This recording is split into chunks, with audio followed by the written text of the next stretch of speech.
ছয় তাকবীরের সাথে ঈদুল আজহার নামাজ পড়ার নিয়ম এবং ঈদুল আজহার নামাজ আপনারা কিভাবে আদায় করবেন, ঈদুল আজহার নামাজের নিয়ত কি, কোন সূরা দিয়ে ঈদুল আজহার নামাজ পড়তে হয় এবং ইমাম সাহেবের পিছনে কিভাবে আপনারা ঈদুল আজহার নামাজটি পড়বেন এবং ঈদুল আজহার নামাজ ওয়াজিব নাকি সুন্নত নাকি ফরজ। দর্শক, প্রথমে আমরা জানবো ঈদুল আজহার নামাজের নিয়তটি করবেন আপনারা এভাবে, আমি কিবলামুখী হইয়া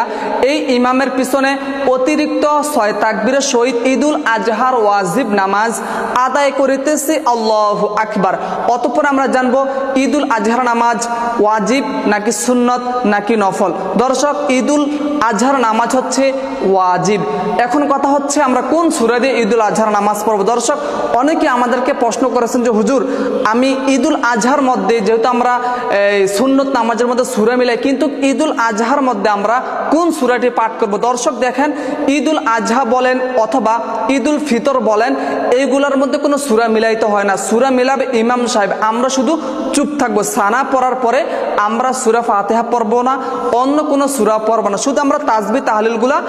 পাঠ করব। রুকুর মধ্যে কোন তাসবিহ, সাজদার মধ্যে কোন তাসবিহ, এই তাসবিহগুলো আমরা রীতিমতো পাঠ করব। দর্শক, নামাজের মধ্যে 6টি তাকবীর কিভাবে আপনারা দিবেন তা আমি আপনাদেরকে নামাজের মধ্যে প্র্যাকটিক্যাল ভাবে তা দেখিয়ে দিব। দর্শক, চলুন ভিডিওটি লম্বা না করে ঈদুল আজহার ওয়াজিব নামাজটি আমরা শিখে নেই। সর্বপ্রথম ইমাম সাহেবের পিছনে দাঁড়াবো কিবলামুখী হয়ে, অতঃপর আমরা নিয়ত করব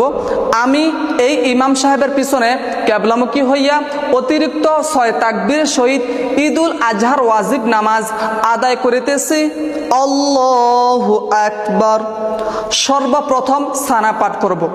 সুবহানাকাল্লাহুম্মা ওয়া বিহামদিকা ওয়া তাবারাকা ইসমুকা ওয়া তাআলা জাদ্দুকা ওয়া লা ইলাহা গায়রুক। অতঃপর আমরা 3টি তাকবীর দিব। 3টি তাকবীরের মধ্যে 2টি তাকবীর আমরা হাত ছেড়ে দিব, তৃতীয় তাকবীরের মধ্যে আমরা হাত বেঁধে ফেলবো। দেখেন আমি কিভাবে এই নামাজটি পড়তেছি, একটু ফলো করুন। ইমাম সাহেব তাকবীর দিবেন, আল্লাহু আকবার, আবার তাকবীর দিবেন দ্বিতীয়, আল্লাহু আকবার। তৃতীয় নাম্বার তাকবীর যখন দিবেন, আল্লাহু আকবার, হাত বেঁধে ফেলবো। অতঃপর ইমাম সাহেব মনে মনে আউযুবিল্লাহ বিসমিল্লাহ বলবেন, উচ্চ সুরে তিনি সূরা ফাতিহা পড়বেন। আউযু বিল্লাহি মিনাশ শাইতানির রাজিম, বিসমিল্লাহির রহমানির রহিম, আলহামদুলিল্লাহি রাব্বিল আলামিন, আর রহমানির রহিম, মালিকি ইয়াউমিদ্দিন, ইয়্যাকা না'বুদু ওয়া ইয়্যাকা নাস্তাঈন,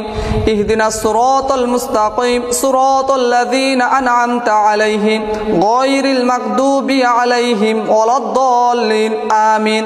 বিসমিল্লাহির রহমানির রহিম, আলাম তারা কাইফা ফাআলা রাব্বুকা বিআসহাবিল ফিল, আলাম ইয়াজআল কাইদাহুম ফি তাদলিল ওয়া আরসালা আলাইহিম তায়রান আবাবিল তারমিহিম বিহিজারাতিন মিন সিজিল ফাজআলাহুম কাআসফিম মাকুল। দর্শক, দ্বিতীয় রাকাতের মধ্যে আপনারা কোন সময় 3টি তাকবীর দিবেন তা আমি বলে দিব, অতএব সম্পূর্ণ ভিডিওটি না টেনে দেখুন। ইমাম সাহেব যখন প্রথম রাকাতে সূরা ফাতিহা পড়ার পরে যখন তিনি অন্য একটি সূরা মিলান শেষ করবেন, অতঃপর তিনি রুকুতে যাবেন, আমরাও ইমাম সাহেবের পিছনে রুকুতে যাব। আল্লাহু আকবার, সুবহান রাব্বিয়াল আযীম, সুবহান রাব্বিয়াল আযীম, সুবহান রাব্বিয়াল আযীম, সামিআল্লাহু লিমান হামিদা, রব্বানা লাকাল হামদ, আল্লাহু আকবার, সুবহান রাব্বিয়াল আলা, সুবহান রাব্বিয়াল আলা, সুবহান রাব্বিয়াল আলা, আল্লাহু আকবার, রব্বিগফিরলি ওয়ারহামনি, আল্লাহু আকবার, সুবহান রাব্বিয়াল আলা, সুবহান রাব্বিয়াল আলা, সুবহান রাব্বিয়াল আলা, আল্লাহু আকবার। এখন আবার ইমাম সাহেব বিসমিল্লাহ বলবেন, মনে মনে উচ্চ সুরে তিনি সূরা ফাতিহা পড়বেন। যেমনটা দেখেন, বিসমিল্লাহির রহমানির রহিম, আলহামদুলিল্লাহি রাব্বিল আলামিন, আর রহমানির রহিম, মালিকি ইয়াউমিদ্দিন, ইয়্যাকা না'বুদু ওয়া ইয়্যাকা নাস্তাঈন, ইহদিনাস সিরাতাল মুস্তাকিম, সিরাতাল লাযীনা আন'আমতা আলাইহিম, গায়রিল মাগদুবি عليهم ولا الضالين آمين بسم الله الرحمن الرحيم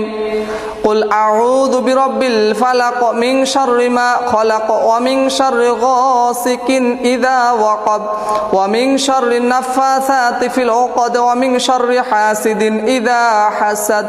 এখন আবার ইমাম সাহেব তিনটি তাকবীর দিবেন তিনটি তাকবীরের মধ্যে আমরা হাত ছেড়ে দিব সূরা মিলানোর পরে ইমাম সাহেব তিনটি তাকবীর দিবেন আমরা তিনটি তাকবীর দিব কিন্তু তিনটা তাকবীরের মধ্যে আমরা হাত ছেড়ে দিব চতুর্থ তাকবীরে আমরা রুকুতে চলে যাব যেমন দেখেন আল্লাহু আকবার আল্লাহু আকবার আল্লাহু আকবার এখন আমরা হাত তুলব না এখন আমরা আল্লাহু আকবার বলে আবার রুকুতে চলে যাব আল্লাহু আকবার সুবহান রাব্বিয়াল আযীম সুবহান রাব্বিয়াল আযীম সুবহান রাব্বিয়াল আযীম সামিআল্লাহু লিমান হামিদা রব্বানা লাকাল হামদ আল্লাহু আকবার সুবহান রাব্বিয়াল আলা সুবহান রাব্বিয়াল আলা সুবহান রাব্বিয়াল আলা আল্লাহু আকবার رب اغفر لي وارحمني الله أكبر سبحان ربي الأعلى سبحان ربي الأعلى سبحان ربي الأعلى الله أكبر التحيات لله والصلوات والطيبات السلام عليك أيها النبي ورحمة الله وبركاته السلام علينا على عباد الله الصالحين أشهد أن لا إله إلا الله وأشهد أن محمدا عبده ورسوله এখন দুরূদ ইব্রাহিম আল্লাহুম্মা সাল্লি আলা মুহাম্মাদ ওয়া আলা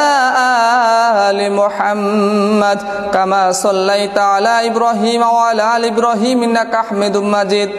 আল্লাহুম্মা বারিক আলা মুহাম্মাদ ওয়া আলা আলি মুহাম্মাদ কামা বারাকতা আলা ইব্রাহিম ওয়া আলা আলি ইব্রাহিম ইন্নাকা হামিদুম মাজিদ اللهم إني ظلمت نفسي ظلما كثيرا ولا يغفر الذنوب إلا أنت فاغفر لي مغفرة من عندك وارحمني إنك أنت الغفور الرحيم السلام عليكم ورحمة الله السلام عليكم ورحمة الله দর্শক আমাদের ঈদুল আজহার 2 রাকাত ওয়াজিব নামাজ সম্পূর্ণ হলো অতঃপর ইমাম সাহেব নামাজের পরপর তিনি দাঁড়িয়ে খুতবা প্রদান করবেন আমরা মনোযোগের সাথে ইমাম সাহেবের খুতবা শুনবো কেননা খুতবা শোনা হচ্ছে ওয়াজিব খুতবা শোনার পর ইমাম সাহেব মুনাজাত ধরবেন সকলে আমরা নিজ নিজ স্থান থেকে উঠে দাঁড়াবো মুনাজাত শেষ হওয়ার পরে সকলে আমরা সকলের সাথে আমরা মুসাফা করব মহানাকা করব অর্থাৎ কোলাকুলি করব আর এই কোলাকুলি করার সময় একটা দোয়া পড়তে দোয়াটি হচ্ছে আল্লাহুম্মা জিদ মুহাব্বাতি লিল্লাহি ওয়া রাসূলি এবং মুসাফা করার সময় একটা দোয়া পড়তে হয় যখন আপনি একজন মুসলমান আরেকজন মুসলমানের সাথে সাক্ষাৎ লাভ হবে তখন মুসাফা করবেন আর মুসাফা করার সময় আপনারা দোয়াটি পড়বেন